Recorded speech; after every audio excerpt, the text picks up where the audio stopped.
Bismillahirrahmanirrahim. Assalamualaikum warahmatullahi wabarakatuh. Alhamdulillahi rabbil alamin. Alhamdulillahilladzi ja'alana ummatan muhammadiyatan ummatan wasatan linakuna syuhada bainan nasi yaumil qiyamah.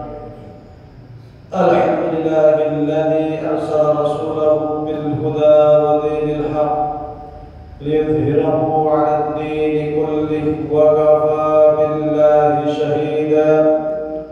Wa ashhadu an la ilaha illallah wahdahu la sharika lah wa ashhadu anna Muhammadan 'abduhu wa rasuluh. Allahumma shalli 'ala sayyidina wa habibina wa syafiina Muhammad sallallahu alaihi wa sallama wa 'ala alihi wa sahbihi wat-tabi'in wat-tabi'in tabi'in wa man tabi'ahum bi ihsan ila yaumiddin. Amma ba'du. Sama sekalian yang kami hormati, puji syukur kehadirat Allah Subhanahu wa taala, pada malam hari ini kita sama-sama dapat melaksanakan salat maghrib berjamaah. Kemudian kita lanjutkan dengan ta'lim. Mudah-mudahan mendapatkan barokah dari Allah Subhanahu wa taala. Shalawat serta salam semoga tetap tercurahkan kepada junjungan kita Nabi Agung Muhammad sallallahu alaihi wasallam. Jamaah sekalian yang kami hormati, melanjutkan pertemuan sebelumnya terkait hadis Riyadhus Shalihin. Namun sekiranya ada jamaah yang hendak bertanya terkait berbagai persoalan, dipersilahkan. Di awal boleh, di tengah boleh, di akhir boleh. Monggo. Menirukan bacaan azan itu hukumnya sunnah atau wajib? Kalau yang sudah, kalau sebelum masuk waktu sholat tapi sudah diazani dulu, lalu kita mau sholat qobliyah, menjawab adzan hukumnya sunnah, pahalanya besar. Allahu Akbar, Allahu Akbar. Kita jawab Allahu Akbar. Jadi menirukan, hukumnya sunnah. Adapun adzan sebelum waktu sholat, maka kalau kita lihat sejarah adzan itu sebenarnya kalau sama Rasul tidak hanya untuk sholat aslinya. Tapi kalau adzan sebelum waktu sholat, kemudian kita hendak sholat qobliyah, tidak sah. Sholat qobliyah itu mengikuti sholat wajib. Seumpama sholat adzan itu mestinya jam 12 siang zuhur, maka kita sholat qobliyahnya ya jam 12 itu atau lebih. Adapun sholat qobliyah sebelum jam 12 tidak sah. Kenapa? Karena belum waktu masuk sholat. Sama ketika kita sholat zuhur mesti jam 12, ada yang kadang setengah 12. Wah, kok sudah ada saya tak sholat? Belum waktunya masuk sholat, nggak sah. Kalau seumpama setengah jam, adanya jam 12 sholat zuhur, ada yang salah adzan setengah 12 adzan, maka saya sholat zuhur. Setelah sholat zuhur saya lihat jam, belum waktu sholat, ini adanya kecepatan nih, maka saya harus sholat i'adah. Nanti ketika jam 12 sudah masuk waktu zuhur, sudah ada adzan zuhur yang sesuai dengan jadwal, saya harus mengulangi sholat saya yang tadi saya lakukan i'adah. Kenapa? Karena sholat di luar waktunya tidak sah. Ya, ada yang lain? Adzan itu kan sunnah. Mau adzan atau tidak adzan itu kan masalah. Jadi adzan itu tidak wajib. Kalau sekiranya ada yang adzan jam setengah 12 belum waktu sholat ya kan, maka nanti ketika waktu sholat jam 12 silakan adzan lagi. Wah nggak mau adzan lagi, adzan itu adzan, ya nggak apa-apa juga. Kenapa? Karena dia sunnah. Tapi kalau dia sadar setengah 12 sudah adzan, ada yang mau masuk sholat dulu, belum, ingati, belum waktu duhur ini tadi saya salah, mohon maaf, boleh belum waktu duhur. Nanti ketika jam 12 ada lagi nggak ya? Izin mau saat nggak apa-apa kalau saat lagi. Tapi nanti saya udah tahu ikomat langsung jam 12:04 langsung koma, nggak apa-apa. Prinsipnya adzan itu sunnah, dan adzan itu sunnah dilakukan untuk sholat wajib. Untuk apa? Sholat wajib. Untuk sholat sunnah tidak pakai adzan. Terus pakai apa? Pakai ucapan as-sholatu jami'atan, as-sholatu jami'atan. Biasanya kalau tarawih ya kan satu bisa, kemudian setelah dia asal dia, nanti kalau sudah waktunya sholat tarawih tidak perlu adzan, tapi cukup mengatakan as-sholatu jami'atan, as-sholatu jami'atan atau as-sholatu jami'ah, as-sholatu jami'ah, selesai. Bukan adzan. Jadi adzan itu untuk sholat wajib. Untuk sholat sunnah, contoh sholat Idul Adha, nggak perlu adzan. Sholat Idul Fitri nggak perlu adzan karena sholat sunnah. Tapi cukup yang bilalnya lah sebenarnya itu mengucapkan as-sholatu jami'atan, as-sholatu jami'atan, dan seperti ini semua. Seperti itu. Allah ya.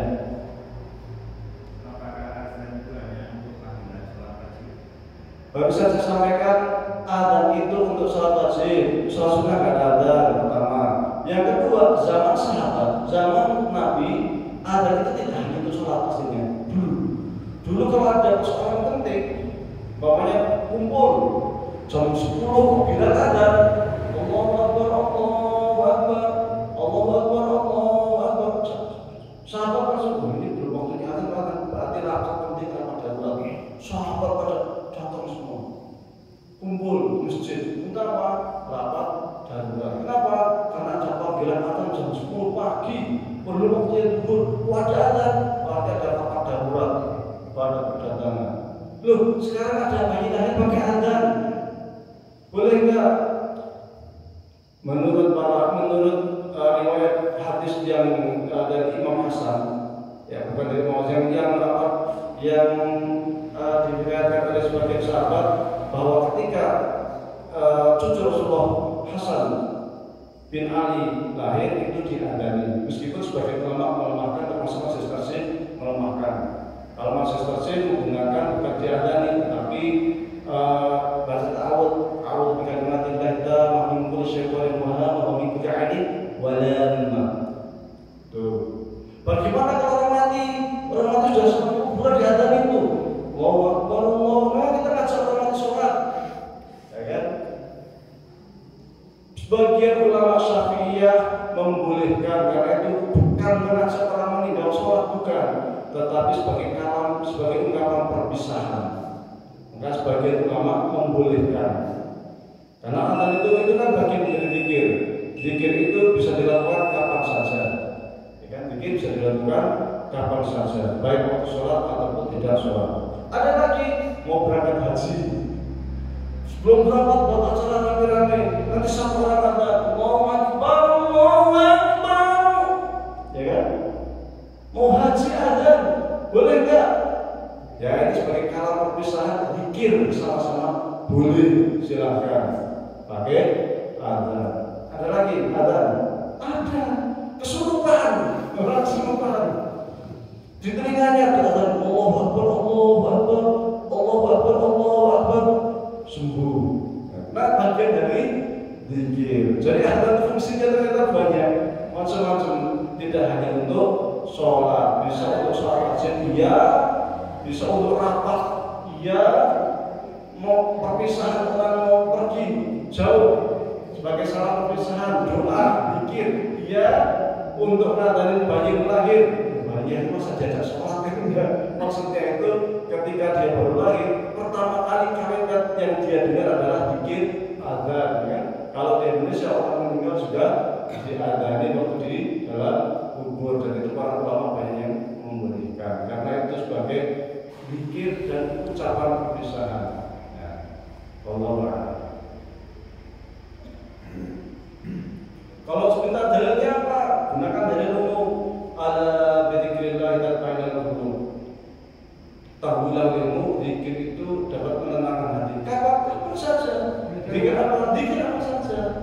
Tapi kok di dalam kuburan kok pakai khayal sholat? Itu hanya saya bilang tadi, hanya bagian dari zikir sama perpisahan. Mau pakai khayal sholat, pakai khayal sholat, sama dengan bayi anak bayi lahir. Masih bayi. Kita juga pakai khayal sholat, khayal sholat. Anak kecil memang kita suruh untuk sholat. Imam Nawawi dalam kitab Majmu' membolehkan karena itu bagian dari zikir. Ya kan? Dalil lainnya lagi, waqtullaha dzikran katsira wa sabbihu bukratan wa asila. Kalian setiap pagi, setiap sore zikir yang banyak. Yang banyak dzikran apa? Wa sabbihu bukratan wa asila. Tasbih yang banyak, zikir yang banyak. Kapan saja. Nah, ini juga bagian banyak sekali kalau sholat dalil. Nah, zikir apa aja? Baca Quran zikir, adzan zikir, tasbih zikir, tahlil zikir, tahmid zikir, semua itu bagian dari zikir kepada Allah Subhanahu wa taala. Wallahu a'lam. Nah, silakan. Nanti masalah ada lahir tidak diadani juga boleh. Apa itu? Anak lahir Boleh, karena sunnah. tidak diadani. Boleh. Tidak apa-apa. Ya apa? Tidak nyalahi aturan. Tidak. Terus meninggal tidak diadani. Tidak apa-apa. Alhamdulillah, terima kasih. Ya. Silakan. Hukum membaca amin ketika imam selesai membaca. Ketika imam membaca waladhdallin dalam hadis dikatakan faqul amin, maka katakanlah amin. Jamaah harus mengucapkan amin, tetapi amin bukan bagian dari rukun sholat.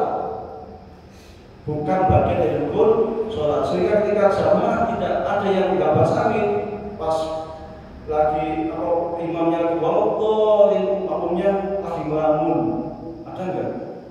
Ada. Mesti kita tahu di mana. Tadi kunci mobil terus nggak ada, waladhdallin, masih mikir saja kan?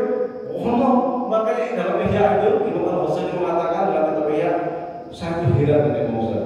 Banyak orang itu nggak mabuk, tapi waktu sholat nggak tahu dia baca apa. Padahal dia nggak tahu, waktu mau sholat nggak minum khamr, tetapi dia sholat dia nggak tahu baca apa. Kenapa? Terus apa? Jadi abdul. Tapi ini kan kemana-mana. Sini baca Fatihah, baca Subhanallah, ikut imam, tapi bilangnya kemana-mana. Lah sampai nangis itu bocor yopo.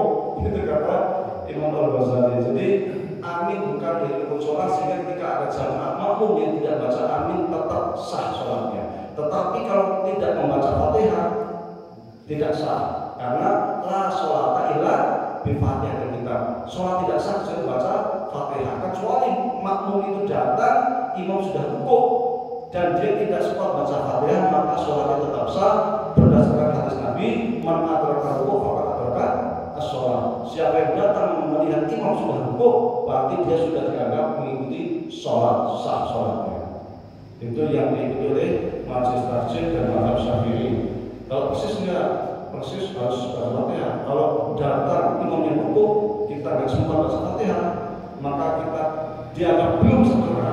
Maka ketika imam salam harus naik lagi, dan itu juga yang diikuti oleh MTA. Persis dan MTA. Kalau kita enggak, kita ikut mazhab sama dengan mazhab Syafi'i. Jadi kalau mendapat imam rukuk, kita ikut rukuk dan sudah dianggap sempurna sholatnya. Wallahu a'lam. Terkait dengan hal itu, hadis yang mengatakan bahwa barang siapa yang membaca amin bersama dengan malaikat itu gimana? Benar. Jadi tadi saya sudah ngomong itu terus langsung lupa. Siapa yang membaca amin bersamaan dengan imam, itu malaikat akan mendoakan, yastaghfirullah, memintakan ampun kepada Allah atas bacaan amin yang disampaikan oleh makmum berbarengan dengan imam, saking sunnahnya. Tetapi itu bukan rukun, bukan wajib. Yang rukun itu baca Fatihah. Dan bismillah bagian dari Fatihah. Maka ketika baca Fatihah, bismillah harus dibaca, baik jahar ataupun sir. Jahar itu Bismillahirrahmanirrahim, Alhamdulillahirabbil alamin, itu jahar. Sir itu Bismillahirrahmanirrahim, Alhamdulillahirabbil alamin, Arrahmanirrahim. Bismillah bagian dari Fatihah. Kalau mau di dalam ini sama ya, baik yang di Fatwa Tasya ataupun di Madzhab Syafi'i. Kalau di Madzhab Syafi'i menghilangkan satu huruf saja dari surat Al-Fatihah, maka sholatnya tidak sah menurut Madzhab Syafi'i. Umpamanya baca bismillahnya gini, Bismillahirrahmanirrahim, nah, sah sholatnya. Kenapa? Alnya hilang. Kan mestinya Bismillahirrahmanirrahim, alnya hilang, jadi Bismillahirrahmanirrahim, tidak sah sholatnya menurut Madzhab Syafi'i. Apalagi ini Alhamdulillahirabbil alamin, makin gak sah. Ainnya berubah jadi ngain. Kecuali dia nggak bisanya ngain, ajarin berkali-kali ngain aja nggak usah ain. Nah ini baru sah. Ya. Jadi untuk Madzhab Syafi'i cukup ketat sebenarnya. Maka yang jadi imam itu harus suka yang fasih. Ya, yang orang yang paling fasih bukan paling tua, paling fasih. Nanti Ar-Rahmanir-Rahim nggak sah. Pokoknya ada berapa itu? Pokoknya banyak sekali. Sudah nambah huruf atau tawalut. Bismillahirrahmanirrahim. Bismillahirrahmanirrahim dari mana gitu kan? Orang Jawa kan kalau ITB itu kan Institut Teknologi Bandung, bukan Bandung, Bandung. Bismillah jadi Bismillah. Tambah mungkin dari mana itu kan? Itu jadi nggak sah. Madzhab Syafi'i cukup ketat Madzhab Syafi'i. Wallahu a'lam.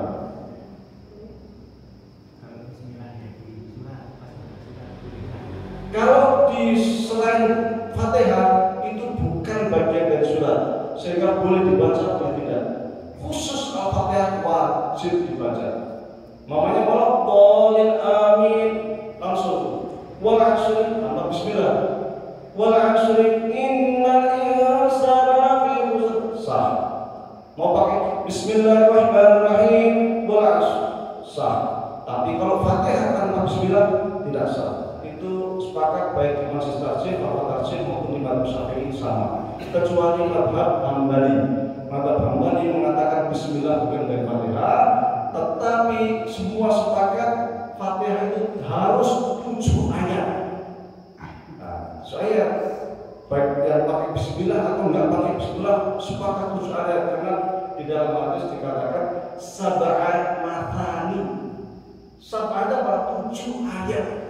Bismillahirrahmanirrahim, Alhamdulillahirabbil alamin, Arrahmanirrahim, Maliki yaumiddin, Iyyaka na'budu wa iyyaka nasta'in, ihdinas siratal mustaqim, siratal ladzina an'amta 'alaihim ghairil maghdubi 'alaihim waladdallin. 7 ya.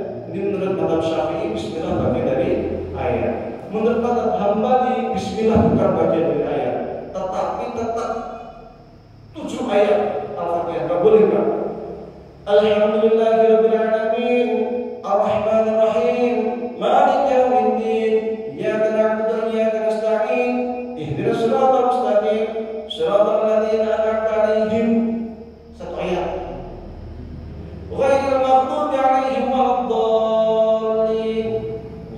Maka bagi kita yang berkeyakinan bismillah bagian dari ayat, waktu membaca siratal ladzina an'amta 'alaihim ini enggak boleh berhenti di sini. Kalau berhenti di sini jadi 8 ayat. Jadi 8 ayat. Padahal harus 7 ayat. Maka siratal ladzina an'amta 'alaihim ghairil maghdubi 'alaihim waladdallin harus tetap menjadi 1 ayat. Enggak boleh diputus. Kalau diputus jadi 8 ayat. Kalau kecuali Madzhab Hambali karena bismillahnya bukan dari Fatihah, maka diputus. Siratal ladzina an'amta 'alaihim ghairil maghdubi 'alaihim waladdallin. Nah, itu hati-hati ya. Allah.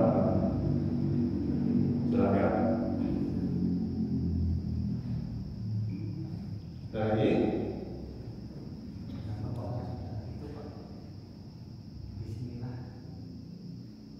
Apa nama Bismillah itu untuk semua? Apa khusus untuk Al-Fatihah? jadi memang hadisnya macam-macam. Nah, hadisnya itu ada yang dari hadis Ibnu Umar yang mengatakan bahwasanya saya tidak pernah mendengar Abu Bakar, Umar, Utsman membaca Bismillah. Nah, sehingga mereka berpendapat ini, kemudian dari hadis ini kemudian para sebagian ulama terutama Hambali berpendapat Bismillah bukan dari Fatihah. Tapi ada hadis lain yang mengatakan bahwasanya Bismillah itu 7 ayat dan Rasul mengatakan memulai dari Bismillahirrahmanirrahim, kemudian Alhamdulillahirrahmanirrahim, kemudian Ar-Rahmanirrahim. Nah, jadi ada beberapa hadis memang satu sama lain saling menguatkan. Dan Bismillah itu bagian dari ayat yang sepakat hanya di dalam surat An-Naml. Innahu min Sulaiman, terus wa innahu Bismillahirrahmanirrahim. Nah, ini semua sepakat. Di ayat ini, di surat An-Naml ini semua sepakat Bismillah bagian dari ayat. Kalau nggak ada khilaf. Adapun di surat Fatihah ini yang khilaf ulama. Mazhab Syafi'i dan yang dikuatkan oleh Majelis Tahsin juga bagian dari ayat. Sementara dari mazhab Hambali enggak, itu hanya sekedar untuk permulaan surat.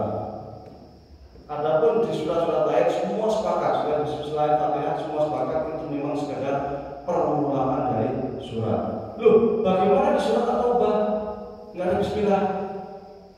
Ya kan? Coba kalau kita buka Quran surat At-Taubah nggak pakai Bismillah itu, nggak ada Bismillahnya. Para ulama mengatakan karena di situ banyak cerita tentang orang-orang munafik, orang-orang kafir dan sebagainya, terutama orang munafik lah. Maka saking bencinya, saking buruknya orang munafik, maka ketika kita membaca cerita itu nggak usah pakai Bismillah. Jadi Bismillah tidak dimulakan dalam surat itu, hanya di surat At-Taubah. Sayangnya ada semua. Allah Akbar.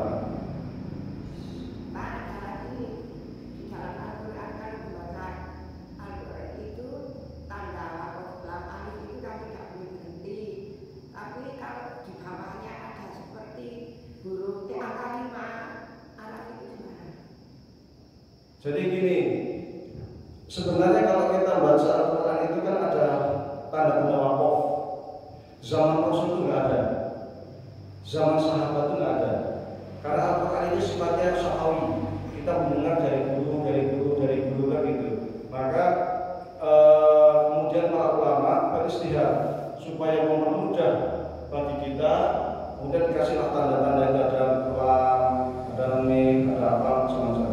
Prinsipnya, ketika ada yang tidak boleh berhenti, ada yang harus berhenti maka berhenti. Ketika tidak boleh berhenti, karena ada tanda kalimat dan sebagainya, itu boleh nanti memulai dari situ atau dari sebelumnya, ayat sebelumnya, tambah satu ayat sebelumnya. Itu lebih aman untuk memulakan. Sebenarnya kalau kita paham bahasa Arab sih sebenarnya nggak terlalu repot dengan wakaf sebenarnya, karena kita tahu mana yang harus berhenti, mana yang enggak. Mana yang maknanya itu nyambung, mana yang enggak. Tapi bagi orang ajam yang bahasa Arabnya itu enggak paham, kan kita jadi harus tahu mana titik, mana koma gitu. Maka dikasihlah Al-Quran itu tanda baca, tanda wakaf, supaya orang ajam yang enggak bisa bahasa Arab itu paham. Oh, kalau ini berarti koma, oh berarti ini titik, oh berarti ini berarti tanpa nafas, oh berarti ini berarti sejenak, kayak gitu. Oh berarti ini semacam ini harokat, ini harus satu harokat, kasih tanda semua. Itu karena kita kurang begitu memahami makna. Tetapi kalau kita paham maknanya, sesungguhnya wakaf-wakaf itu tidak apa saja, ya penting tetapi tidak mudah dipahami itu, akan mudah memahami itu. Tapi boleh nyambung dengan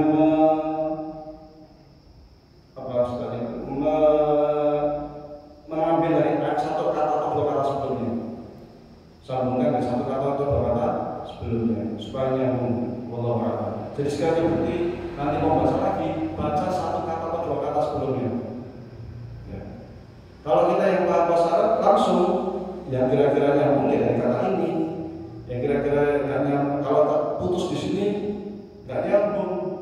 Jadi maknanya berantakan gitu. Itu tanda-tanda menyambung.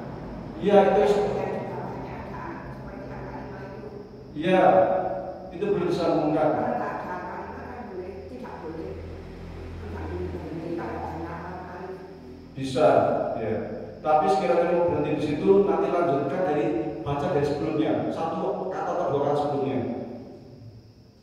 untuk nyambungin, biar nyambung. Kalau kalian tidak nyambung maknanya.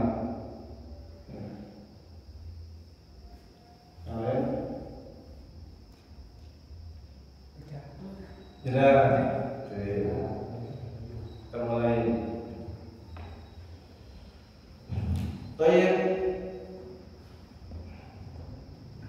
Saya akan terangkan sedikit yang kemarin yang kelewatan.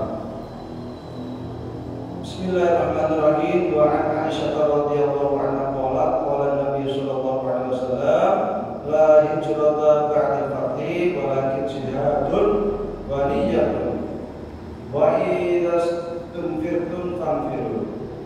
Jadi Nabi bersabda la hijrata ba'da al-fathi, tidak dianggap hijrah setelah Fathu Makkah. Tidak dianggap hijrah setelah Fathu Makkah. Kenapa tidak dianggap hijrah setelah Fathu Makkah? Kan intinya itu. Jadi pada tahun ke-13 Hijriah, 13, kemudian masuk ke tahun ke-14 setelah Rasul diutus, para sahabat dari Mekah hijrah ke Madinah, membentuk komunitas baru, membentuk masyarakat baru di Madinah atau pemerintahan baru di Madinah. Sejak saat itu orang-orang Muslim yang di Mekah itu berhijrah ke Madinah kating-kating, sedikit satu dua,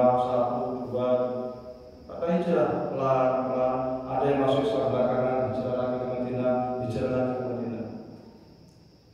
Dan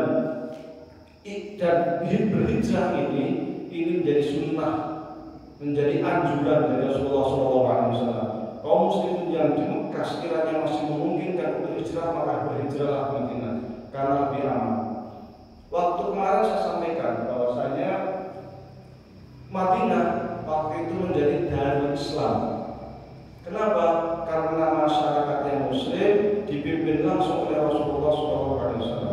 Sementara Mekah Darul Kufri, maka ketika kaum muslimin di Darul Kufri itu kondisinya terjepit ataupun teraniaya, maka hendaklah dianjurkan untuk berhijrah ke tempat lain yang lebih aman, yang kiranya dapat memberikan jaminan keamanan dia, keselamatan dia, harta dia, jiwa dia. Maka dia Mekah ke Madinah. Tetapi setelah kemudian Rasulullah SAW beserta pasukannya pergi ke Mekah dan membuka kota Mekah pada waktu itu, atau yang disebut dengan istilah Fathul Makkah. Maka sesampainya di Mekah, orang-orang Mekah kalah. Jadi kalah perang lah bahasa sekarang ini. Kaum muslimin datang dengan 10.000 pasukan. Orang Mekah kaget karena ini mendadak, sehingga mereka tidak persiapan. Ketika mereka tidak persiapan, akhirnya mereka menyalahkan masalah. Waktu itu kaum musyrikin dikumpulkan di depan Masjid Haram. Kemudian Rasul mengatakan, siapa yang masuk Masjid Haram dia aman, siapa yang masuk ke rumahnya Abu Sufyan dia aman. Loh, Abu Sufyan kan kafir. Kenapa siapa yang masuk ke rumahnya Abu Sufyan dia aman? Karena Abu Sufyan ini waktu Rasul hendak ke Mekah itu dia menjadi mata-mata di tengah jalan, di mata-mata. Ternyata ketahuan oleh Abbas, akhirnya ditangkap oleh Abbas, dibawa ke Rasulullah SAW. Ketika di jalan mau dibawa ke Rasulullah SAW, waktu itu Rasul bersama pasukannya berkemah di luar Mekah, berkemah buat tinggal. Dibawa ke tenda Rasul, Umar waktu itu lihat langsung lari mendekati siapa tadi? Abu Sufyan, langsung mengurus pedangnya dan dibunuh. Ini Allah, ini musuh Allah, mau tak tunggal kepalanya. Langsung Abbas, jangan dipenggal, jangan. Ini kita serahkan dulu ke Rasulullah. Kira-kira apa yang akan dilakukan Rasulullah? Akhirnya dimasukkan ke tenda Rasul sampai ke sana. Kemudian Abu Sufyan mengatakan, ya Muhammad, kamu itu benar-benar sudah menjadi seorang raja, pasukanmu luar biasa banyak besarnya. Maka Rasul mengatakan, inna halasalu inna nubuwah, ini bukan kerajaan saja, tapi ini adalah risalah kenabian. Maka kemudian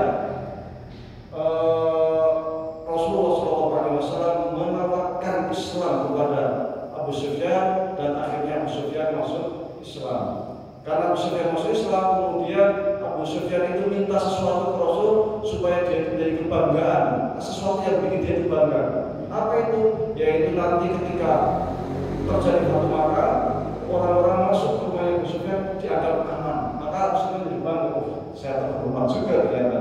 Sebelum masuk Islam saya dihormati orang Quraisy, setelah masuk Islam saya juga dihormati oleh kaum muslimin. Nah, ini ingin punya kebanggaan, maka dikasih hadiah kebanggaan itu oleh Rasulullah SAW. Waktu dikumpulkan di masjid, Rasul mengatakan, siapa yang masuk masjid aman, siapa yang masuk ke rumah Abu Sufyan aman. Maka orang yang masuk masjid banyak masuk ke rumah Abu Sufyan. Dia enggak dikumpulkan.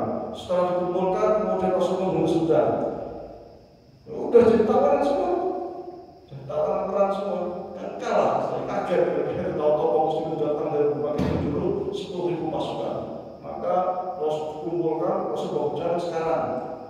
Kalian dulu kalian memusuhi kita, memusuhi kami, menyiksa kami, mengusir kami. Kira-kira tahu nggak apa yang akan kami lakukan untuk kalian?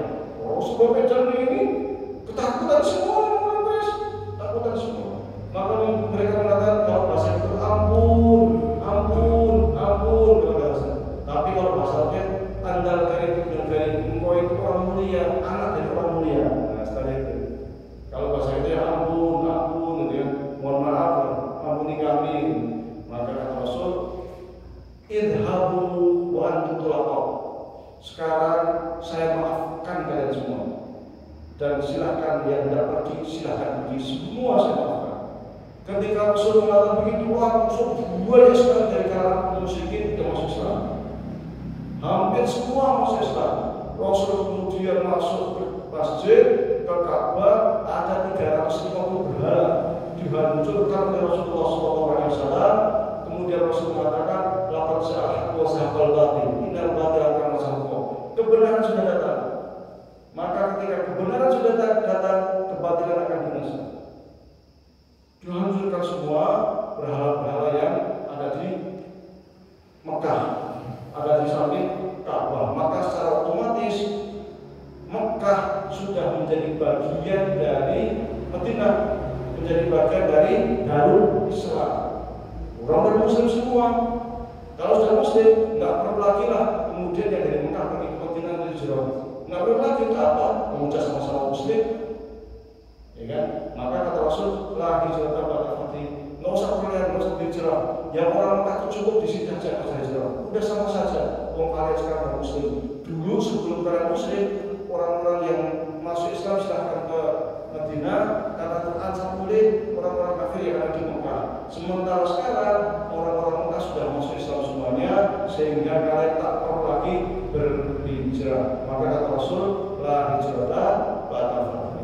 Maka orang-orang yang berhijrah setelah sebelum Fatu Makkah ini pahalanya sangat luar biasa, dan mereka itu sering mendapatkan keutamaan. Keutamaannya dari apa? Sekiranya ada pertempuran, kemudian ada ghanimah besar, maka ghanimah ini kalau orang yang masuk Islam setelah Fatu Makkah dengan yang sebelum Fatu Makkah dibedakan. Kalau mulai yang dulu orang hijrah dari Mekah kemudian dikasih 2, maka orang Mekah yang masuk Islam yang setelah Fatu Makkah dikasih 1.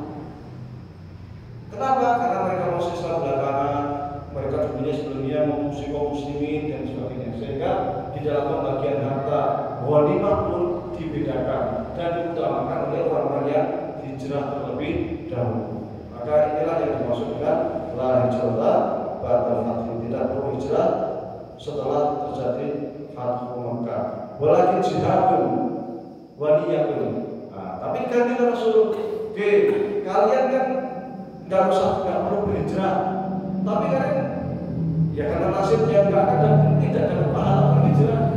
Tapi ada gantinya, karena sudah tidak akan dapat pahala orang hijrah lagi karena sudah tidak ada tempat untuk berhijrah. Tapi ada kesempatan lain untuk kalian dapat pahala. Apa itu? Jihadun wa niyatun, yaitu apa? Berjihad dan niat yang baik. Dan kaum ketika mendengar kata-kata walakin jihadun wa niyatun, kaum musyrikin ini semangat untuk berjihad yang setelah masuk Islam. Orang-orang kafir Quraisy yang sebelumnya memusuhi Nabi, semua masuk Islam, dan ketika mereka masuk langsung totalitas ingin membela Islam, ingin ikut berjihad. Karena sebelumnya mereka ingin hijrah, langsung jangan hijrah. Sekarang kalau mau kalian jihad, maka Rasul langsung menyisir kekuatan untuk berjihad dari Mekah waktu itu menuju Taif, suku Taif. Taif itu suku di mana? Di luar Mekah yang pernah Rasul itu waktu masih di Mekah, Rasul pergi ke Taif karena di Mekah itu berdakwah ada yang mau ikut, yang masih Islam sedikit, dia juga dihina, dicerca macam-macam. Maka kepikiran oleh Rasul, kalau begitu saya ingin berdakwah di Taif. Maka Rasul ke Taif. Ternyata di Taif mereka juga tidak menerima dakwah Rasul. Rasul malah dilemparin batu, jalan kemana-mana diikutin sama anak-anak kecil, sambil dilemparin kerikil, dilemparin batu, sampai kakinya Rasul itu lecet dan berdarah-darah. Maka Rasul kemudian keluar dari Taif, sambil tengah jalan mengadu kepada Allah, ya Allah, ini yang saya sanggup tidak seperti ini, saya tidak bisa lebih dari ini. Ini sudah maksimal saya berdakwah. Maka ketika Rasul mengadu kepada Allah, malaikat Jibril datang sama malaikat gunung datang kepada Rasul.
Waktu itu datang dua malaikat,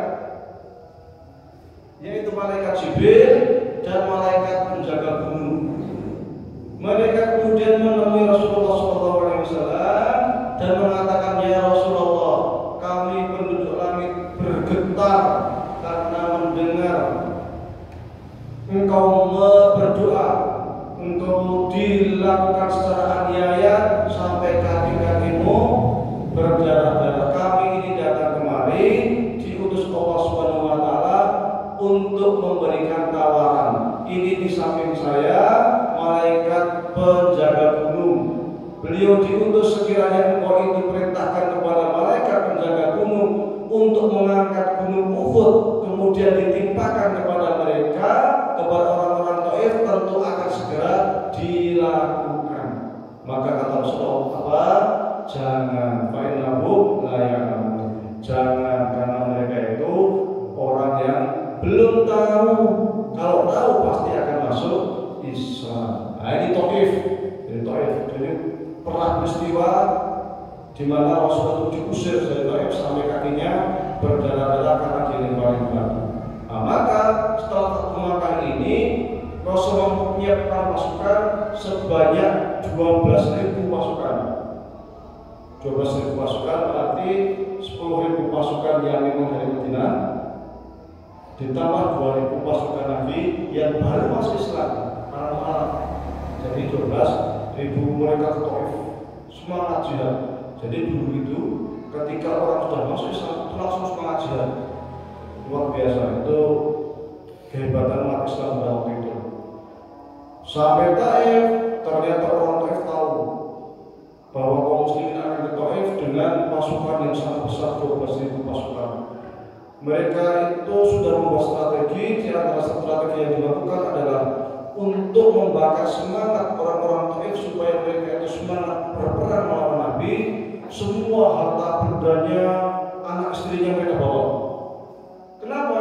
Karena ketika mereka kalah, maka anak istri akan menjadi tawanan, sementara harta-hartanya tidak akan menjadi harta ghanimahnya kaum muslimin. Jadi biar semangat. Itu yang pertama. Yang kedua yang mereka lakukan, mereka berstrategi. Jadi di Taif itu ada 2 gunung, sini gunung, ini lembah. Mereka membuat pasukan dari atas 2 gunung ini yang tugasnya itu melempari batu kaum muslimin, jadi dilempar dari atas. Sehingga ketika kaum muslimin datang, mereka akan tahu-tahu akan ada batu banyak sekali dari atas. Mereka membuat perangkap lah. Nah, untuk membuat perangkap itu mereka mengirim pasukan dulu ke depan, mancing kaum muslimin bagaimana supaya kaum muslimin itu nanti lewat jalan ini tidak berputar ke kanan